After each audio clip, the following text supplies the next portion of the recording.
¿Qué significa trabajar con técnicas? O sea, cuando hacemos algo técnico es ¿qué? Vamos a hacer un postre, pero vamos a ponerle la técnica de un postre. ¿Qué es eso?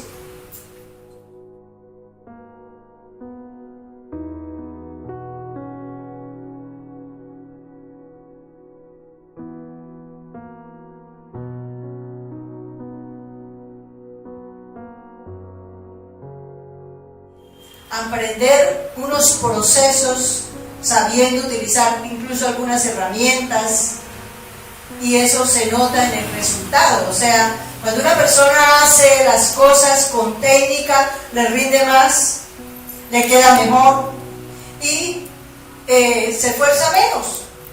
Generalmente la técnica tiene eso. ¿Y será que Dios nos da técnicas a nosotros? ¿Cuáles son las técnicas que Dios nos da? ¿Qué técnicas ha recibido usted en el proceso, en este proceso, que usted diga, esta es una de las técnicas que me ha servido a mí de parte de Dios? La palabra es una herramienta, los mandamientos es otra, la oración es otra herramienta. Vamos a mirar qué dice Dios de ese tema. Proverbios 22:12. Los ojos de Jehová velan por la ciencia, mas él trastorna las cosas de los prevaricadores. Esto significa es que la ciencia viene de Dios, que Él es la fuente de todas las ciencias. ¿Y será que la ciencia las tiene solo para Él? ¿A quiénes les ha entregado Dios la ciencia? A todos, ¿cierto? ¿A quién más? Vamos a mirar un ejemplo de la ciencia. ¿Y desde cuándo creen ustedes que existe la ciencia? Desde el principio, ¿cierto? Vamos a ver unas pirámides, vamos a ver un pedacito de esto que podemos conocer. ¿Quién sabe qué son las pirámides de Egipto?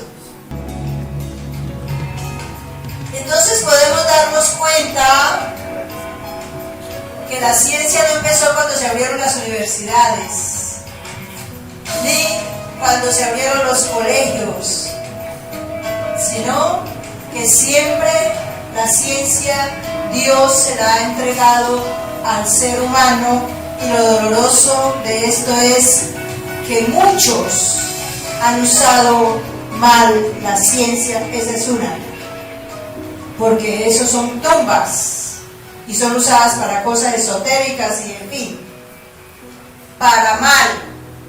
La gente ha usado la ciencia, pero dice aquí que Él vela por la ciencia, o sea, la ciencia viene de Dios. Miramos la torre de Babel. ¿Para qué la estaban construyendo?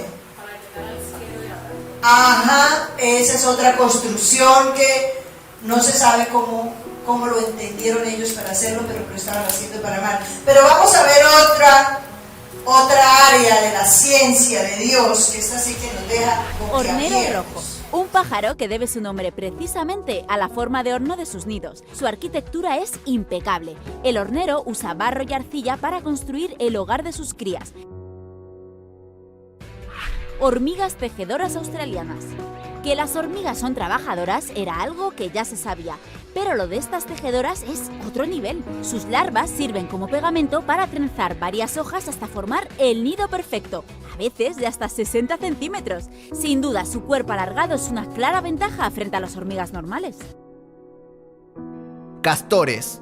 Los castores construyen sus increíbles casas en lagos, ríos y arroyos, donde hasta 9 castores llamarán a un mismo albergue su hogar y luego generaciones enteras lo harán, y contribuyen a la construcción y mantenimiento continuamente. El factor más importante es que su nido se sitúe sobre un área de al menos 1.5 a 2 metros de profundidad, lo que les permite sumergirse en el agua sin ser vistos al salir de su hogar, con la idea de mantenerse en secreto. Increíble.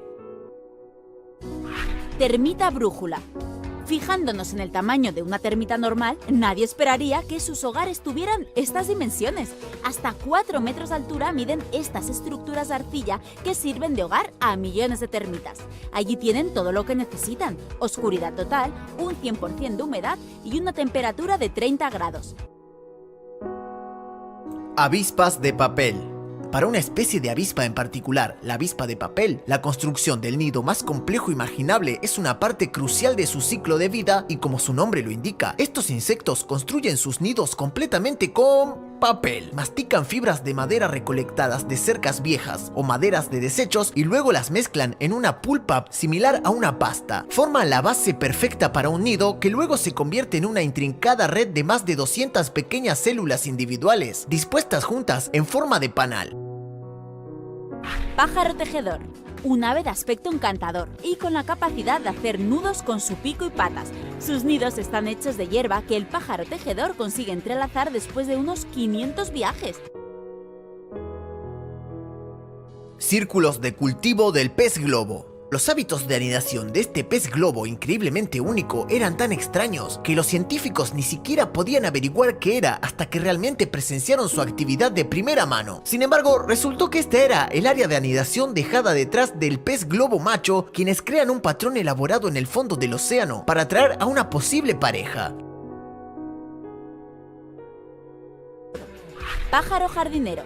Al pájaro jardinero lo que le importa es la decoración de la entrada. Tapones de botellas, lápices, frutas, todo vale. Eso sí, debe estar agrupado por colores para conseguir su objetivo, atraer la atención de la hembra, que se decantará por el mejor arquitecto. Bien. ¿Será que en eso hay ciencia? ¿Qué tanto aprendimos de ciencia en la construcción de esos hábitats para los distintos animales? Mire que había aves, peces, bien calculado, bien diseñado, bien pensado. Exacto, bien medido. Mire que las estructuras, las formas, los materiales, todo totalmente calculado. ¿Y a qué universidad irían estos animalitos? ¿Y será que eso es ahora que lo hacen así o desde antes lo hacían? Desde siempre. O sea que la ciencia de Dios se la ha dejado, incluyendo a la creación. La palabra dice que la misma creación nos habla a nosotros de que hay un Dios de poder, porque de otra manera no entenderíamos cómo funcionan las cosas. La misma creación, mirar eso, podemos saber que detrás de eso tiene que haber un ser superior. ¿Cuánto vive un animalito de eso más o menos? Varía mucho, pero no son muchos los años que vive. Mas sin embargo, se ocupan en familia a cuidar, a hacer su nido. Y le ponen detalles hasta decoración. Imagínense poder ese animal entender que los colores tienen influencia en su pareja. O sea, todo pensado, todo analizado. Imagínense cuánto aprendimos hoy de eso, cuánto aprendimos de la creación hoy.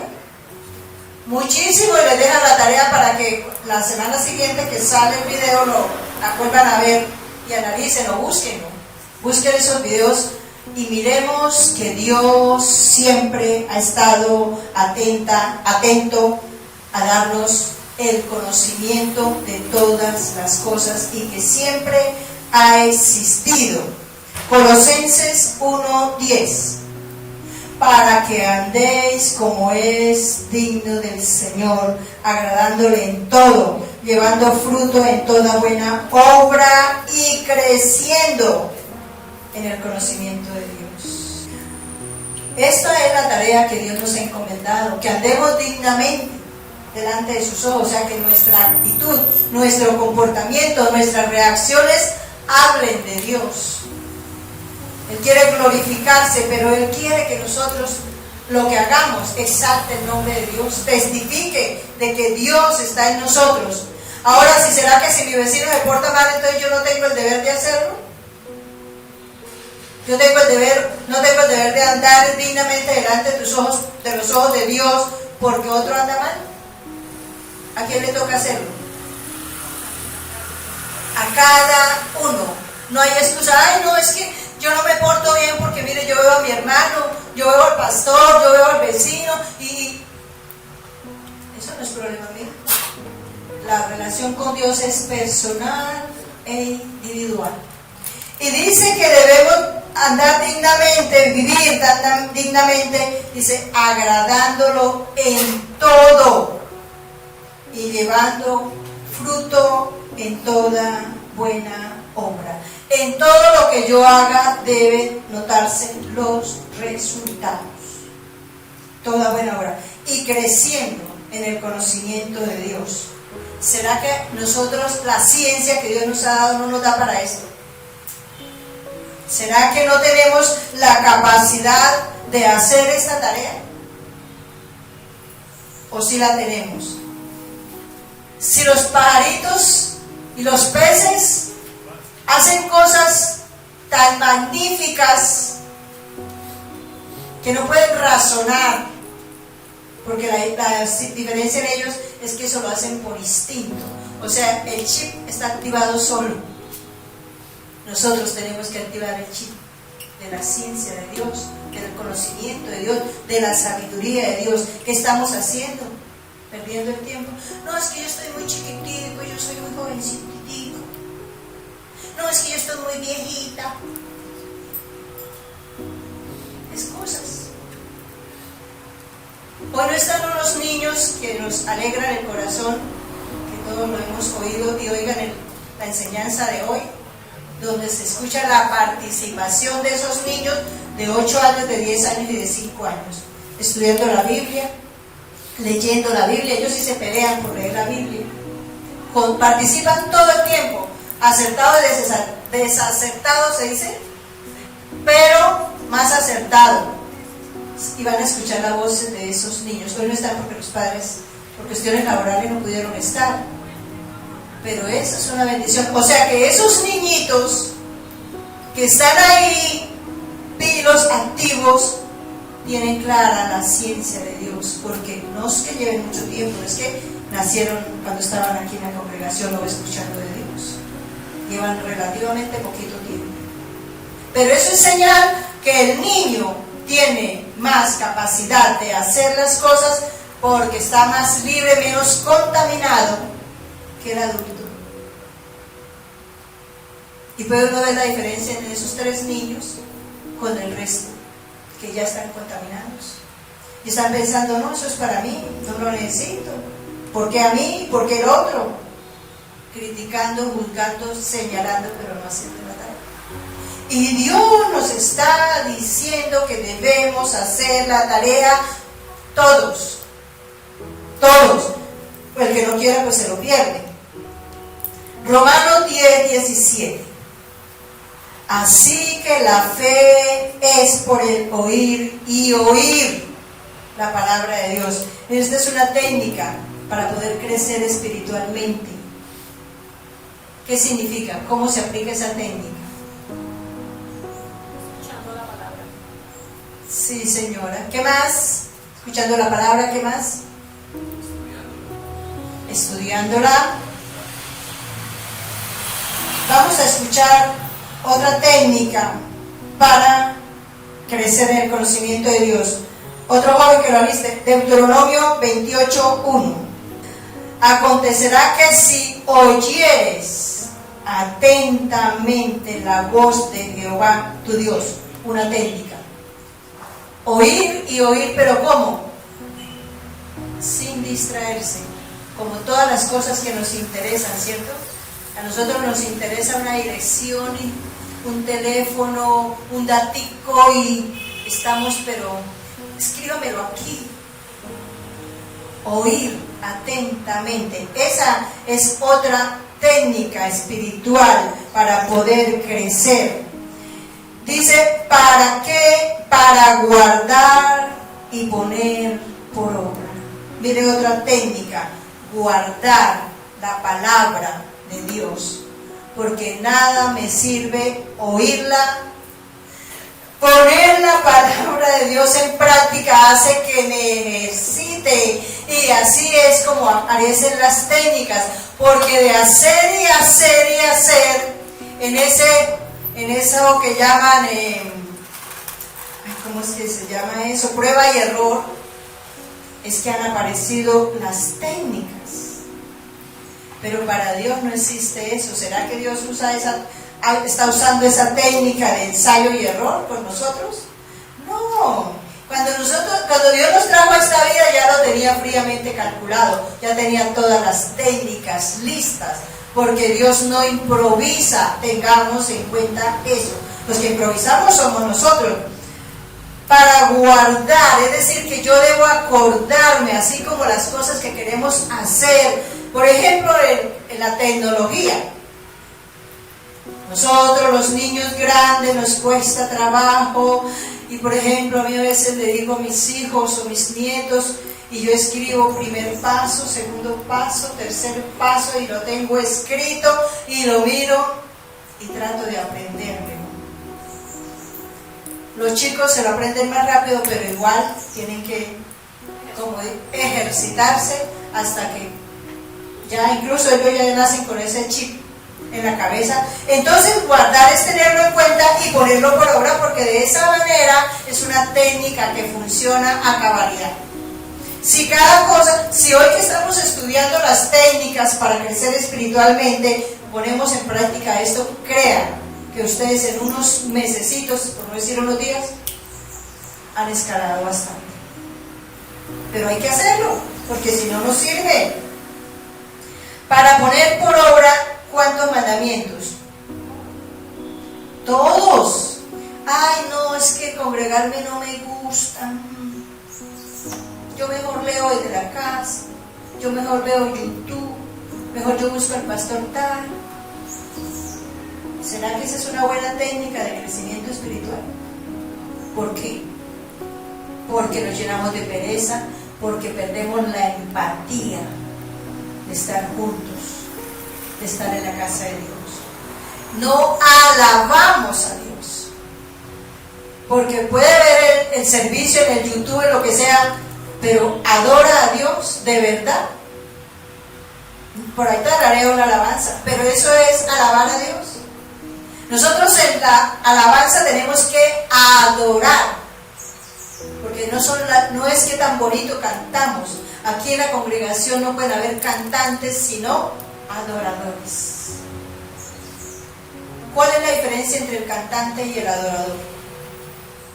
Lo hace mecánicamente o emotivamente, pero el adorador lo hace de corazón, con gozo, y se lo dedica ¿a quién?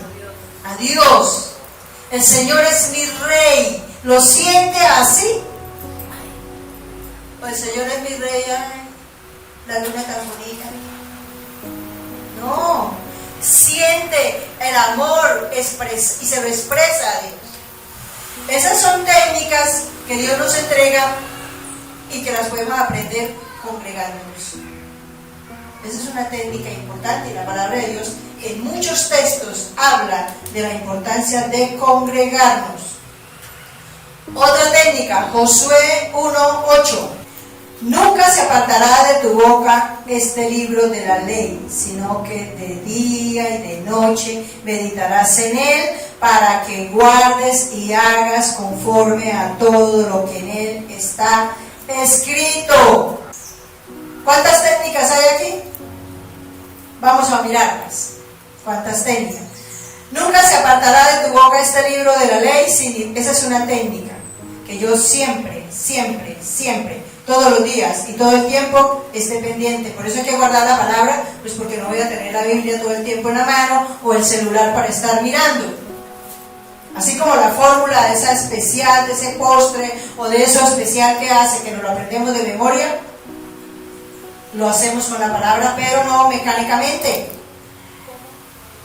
Nunca se apartará de tu boca este libro de la ley, o sea que siempre estoy hablando de ello, sino que de día y de noche meditarás en él. Otra técnica, meditar en la palabra, acordarse, recordar, analizar, evaluar. Meditar es volver y pensar, volver a evaluar, y ahí es donde empiezan a surgir preguntas, y ahí es donde digo ¿cómo? ¿Y esto por qué? Y ahí es donde el Espíritu Santo empieza a enseñar.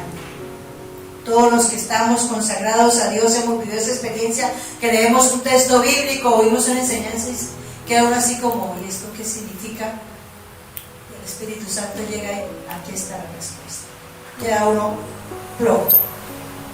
Meditar en la palabra de día y de noche quiere decir que la palabra la estudia todos los días. ¿Cuánto tiempo? ¿Cuánta cantidad? Un versículo, 2 versículos al día. ¿Cuánto tiempo? Medio minuto.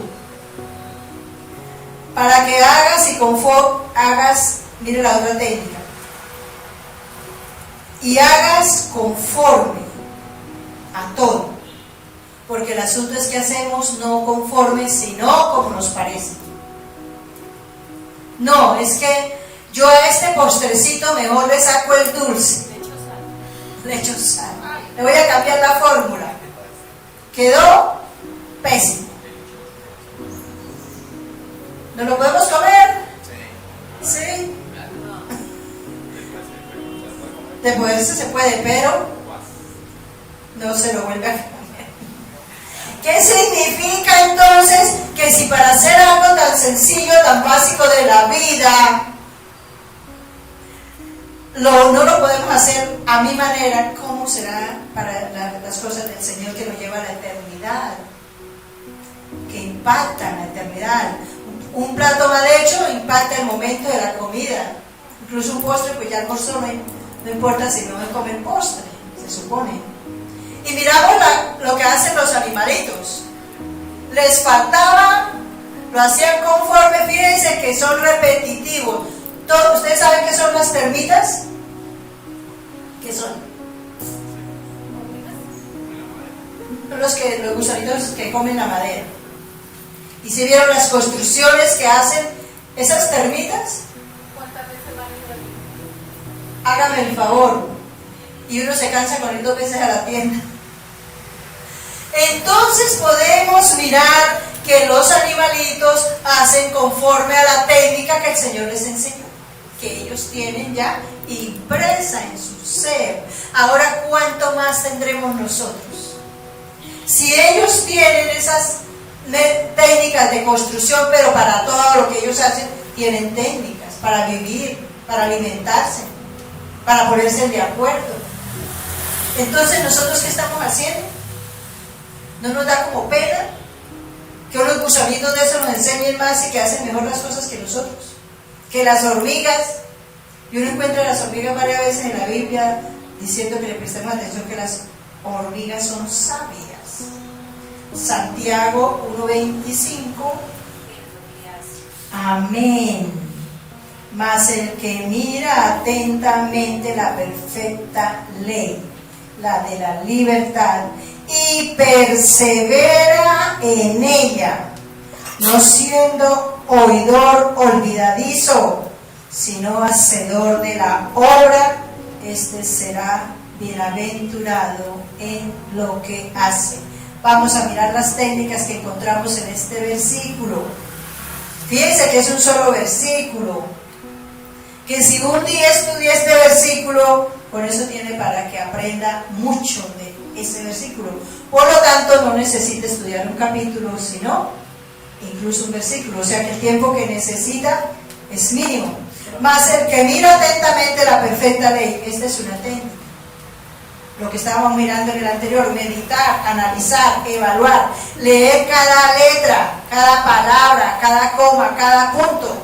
Porque en cada palabra hay un significado enorme, porque Dios todo lo hace con propósito. Y la palabra está escrita con propósito y está al alcance de nuestro conocimiento, porque Dios nos ha puesto la ciencia en nosotros para entender. El que mira atentamente la perfecta ley de la libertad y persevera en ella, ¿y eso qué es? Esa técnica es hacer ¿qué? Perseverar es porque no va a ser fácil, entre comillas, sino que se nos presenta la pereza, se nos presenta la negligencia, se nos presenta la enfermedad, el paseo, nos presentan la voz que me dice: ¿usted qué hace ya?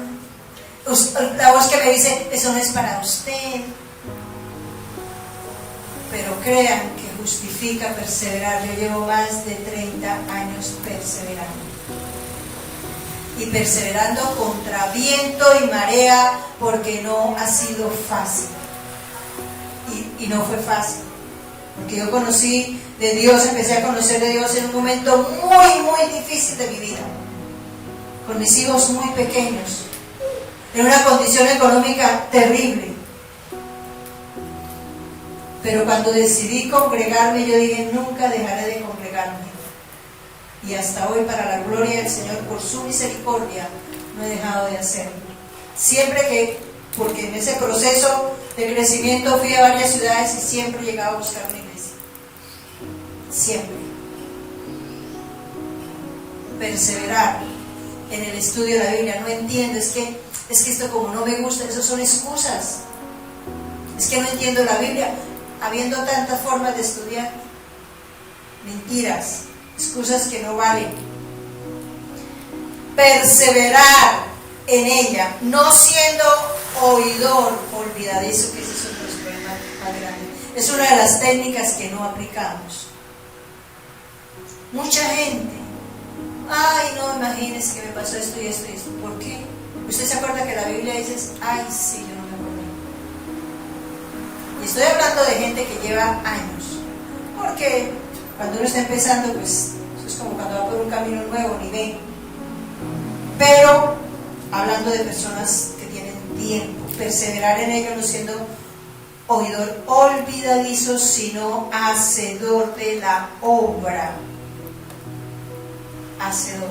Fíjese que lo vuelvo a repetir: el hacer y hacer y hacer y hacer. Cuando yo conocí de Dios, cuando yo empecé a conocer de Dios, no me había convertido. No tenía todas las herramientas que hoy tenemos. Buscaba la concordancia de la Biblia, una Biblia que me regalaron, tenía una concordancia y con eso, pero no sabía manejarla. Eso cometía muchos errores, y les he contado muchas veces que yo empecé a buscar el libro de David en la Biblia, porque habían dado una enseñanza sobre David, y yo quería volver a estudiar, y buscando el libro de David, y me buscaste toda la tarde y no lo encontré. ¿Por qué sería? No la conocía. No la leí. Porque no hay un libro de David. No. El libro de David está en Samuel, Reyes, en esencia la primera etapa de él está en Samuel. Entonces yo buscaba el libro de David y no tenía a quien preguntarle. Hoy no. Oye, que no conoce la palabra es porque no quiere. Ahora preguntemos, ¿es igual crecer espiritualmente que convertirse? ¿Cuál es la diferencia? Primero se convierte y después se crece espiritualmente. Sí. Aunque se pueden ir haciendo las dos cosas, pero le pregunto, ¿será que hay alguna técnica para nacer espiritualmente? ¿Para convertirse? ¿Hay alguna técnica? No. Es la disposición. No es por conocimiento, no es por oír la palabra. Y un ejemplo que tenemos es Judas. 3 años andando con el maestro de maestros, viendo, oyendo, viviendo, y no se convirtió. Por dicho, se convirtió al final, pero no fue capaz, no le alcanzó para salvarse, porque se suicidó. O sea, no se convirtió. O sea, no se convirtió porque no se dispuso. Entonces, convertirse no tiene técnica, es disposición en el corazón, entendiendo que es sí o sí. Pero crecer espiritualmente sí. Mira todas las técnicas que hemos encontrado. Y vamos a terminar con Colosenses 1, del 10 al 12.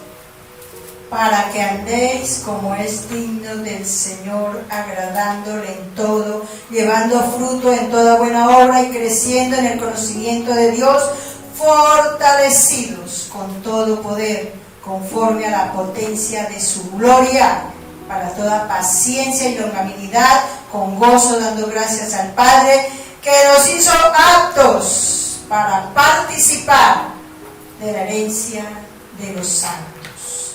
Mire que aquí la palabra me está diciendo que no es en mis fuerzas. Yo me dispongo a conocer a Dios, a vivir para Dios, a vivir dignamente, pero no lo podemos hacer mecánicamente, ni en nuestra fuerza, ni en nuestro conocimiento, porque yo he leído 1000 libros, pero lo único que tenía en ese libro eran cucarachas, nada que realmente edifique la vida, y ese es su problema. Yo tengo un caso de una persona que se ha leído todos los libros que se le han atravesado en el camino porque ni siquiera es selectivo, y no ha sido capaz de meterse en el secreto de Dios. Y él dice, yo quiero. Estamos en esa batalla. Pero ese es un peligro. Leer lo que no toca, leer lo que no necesitamos, y dejando de hacer la tarea que nos corresponde. Fortalecidos con todo poder conforme a la potencia de su gloria, es conforme a lo que Dios dice, a lo que Él tiene establecido, de acuerdo a la ciencia de Dios, para toda paciencia y longanimidad con gozo, dando gracias al Padre. Sintámonos privilegiados, agradecidos que tenemos esta inmensa oportunidad, porque esta es una gran oportunidad que el Señor nos da de podernos acercar a Él y conocerle, que nos hizo aptos. O sea que sí se puede, sí podemos buscar a Dios, sí podemos amar a Dios, sí podemos seguir a Dios, porque Él nos hizo, ese diseño está en nosotros, estamos aptos, capacitados, preparados para prepararnos, como la hormiga y como todo lo que vimos y como todo lo que no hemos visto. Analicen la creación y eso nos va a ayudar. Aptos para participar de la herencia de los santos en luz. Nos está diciendo Dios que si nosotros nos disponemos, que si nosotros queremos disfrutar de todas las bendiciones, sencillamente tomemos la decisión, no le echemos la culpa a nadie, no nos escudemos en nada, sino que tomemos el camino y no desperdiciemos el tiempo que nos queda, que no sabemos cuánto es. Porque ¿cuánto tiempo vamos a vivir? Estamos viendo ejemplos seguidos de jovencitos que se mueren, quedan como un pollito y no supieron ni de qué, y de todas las edades. No sabemos cuánto tiempo tengamos. Hagamos la tarea, porque es la única manera en que realmente podremos disfrutar de lo que nos queda en la vida y de la eternidad, porque es la única manera. Amén. Soberano Padre, vamos a ponernos de pie, vamos a orar. Soberano Padre, te damos gracias, porque hoy nos damos cuenta que siendo nosotros la creación perfecta, y que no siendo un error ni un accidente por lo cual tú nos has traído, porque tú todo lo tienes diseñado, pero que nos ha entregado las técnicas suficientes para que seamos nosotros mismos, en que nos propongamos a crecer, a madurar y a hacer las cosas bien hechas, sin excusas, sin escudos, sin mentiras, sin manipulación, sino que seamos responsables, así como vemos estos animales tan pequeños cumpliendo con tareas tan importantes como cuidar y crear su propio hogar para ellos y su descendencia, y haciéndolo con toda la dedicación, con todos los detalles que sabemos que solo tú los pusiste en ellos para que lo lograran. ¿Cuánto más a nosotros, que somos tu creación perfecta y que nos dio la capacidad de razonar, de decidir,